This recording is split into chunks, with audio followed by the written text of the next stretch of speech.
عرض یہ ہے کہ آپ نے ایک واقعہ سنا ہوگا، بابری مسجد کا ہوا تھا جی انڈیا میں، بہت بڑا واقعہ بہت ہوا بڑا تھا، واقعہ ہوا. اور بہت بڑی سیکولر وہ ایک ریاست ہے بھارت، اور 1947 کے بعد ایک تواتر کے ساتھ وہاں پر گورنمنٹ چل رہی ہے. کبھی کوئی گورنمنٹ جو ہے وہ ایسا نہیں ہوا کہ اس نے اپنی مدت پوری نہیں کی ہو، اور یا کسی تیسری قوت نے اس گورنمنٹ کو رول بیک کر دیا ہو، لیکن جمہوریت ایک تواتر کے ساتھ چل رہی ہے، کنٹینیوشن کے ساتھ چل رہی ہے. لیکن اس بابری مسجد نے وہاں پہ جو ایک ان کا چہرہ تھا جس کو وہ پورٹرے کرتے تھے پوری دنیا میں کہ ہم سے بڑی کوئی سیکولر اسٹیٹ نہیں ہے، اس پہ بہت بڑا ایک داغ لگا دیا تھا.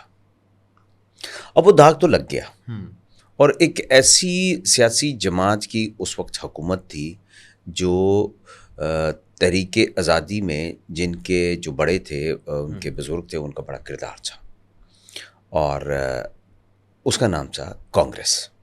صحیح. کانگریس کی گورنمنٹ تھی. صحیح. اور کانگریس جو ہے وہ ایک طویل عرصے تک انڈیا کی آزادی سے لے کر، اور یہ بھی واقعہ 90s میں ہی ہوا تھا، اس وقت تک جو ہے وہ بلا شرکت غیر وہاں پر حکومت کرتی تھی. صحیح. لیکن بابری مسجد کے ایک واقعے نے جو ان کا میجر ووٹ بینک تھا، جو مسلم کمیونٹی تھی انڈیا میں، انہوں نے کمیونٹی بیسڈ موبلائزیشن سے، اورینٹیشن سے اتنا اسٹرانگ پروٹیسٹ کیا اس سانے کے بعد کہ آج جب ہم گفتگو کر رہے ہیں تو آج تک کانگریس حکومت نہیں بنا سکی انڈیا میں، آج تک نہیں بنا سکی. اب یہ اورینٹیشن، یہ خاموش جو ایک بدلہ ہوتا ہے جب انتخاب کا وقت ہوتا ہے، تو جن قوتوں نے آپ کے گھر شانتی نگر میں جلائے، گوجرا میں جلائے، جوزف کالونی میں جلائے، ٹھیک ہے، یا جڑاں میں جن کا جو کردار ہے، آپ اس وقت ان سیاسی جماعتوں سے آپ اپنا بدلہ لے سکتے ہیں. اور آج آپ ان سیاسی جماعتوں کو بھی مجبور کر سکتے ہیں کہ اس سانے جڑاں والا کے بعد آپ کے پاس وے فارورڈ کیا ہے.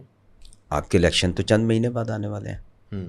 ضروری نہیں ہے کہ آپ پاکستان پیپلز پارٹی کو ووٹ دیں، ضروری نہیں ہے کہ آپ ایکس وائی زیڈ کسی بھی پولیٹیکل پارٹی کو ووٹ دیں، لیکن میرے ساتھ جو اس ملک میں ہو رہا ہے، جس کو میں نے ووٹ کیا ہے، میں کم از کم اسے وے فارورڈ سے پوچھ سکتا ہوں کہ میرے زخموں پہ آئندہ آنے والے دنوں میں آپ کے پاس کوئی مرہم ہے، میرے مستقبل کے لیے آپ کے پاس کوئی پلان ہے. لیکن اگر ہم یہ سوال نہیں کریں گے تو پھر یہ جڑاں والے واقعات تو روز ہوتے رہیں گے. مجھے یہ پوچھنے کا حق تو ہونا چاہیے نا کہ یہ جو سیاسی جماعتیں حکومتیں بناتی ہیں، میرے بچوں کے مستقبل کے بارے میں کیا سوچتی ہیں.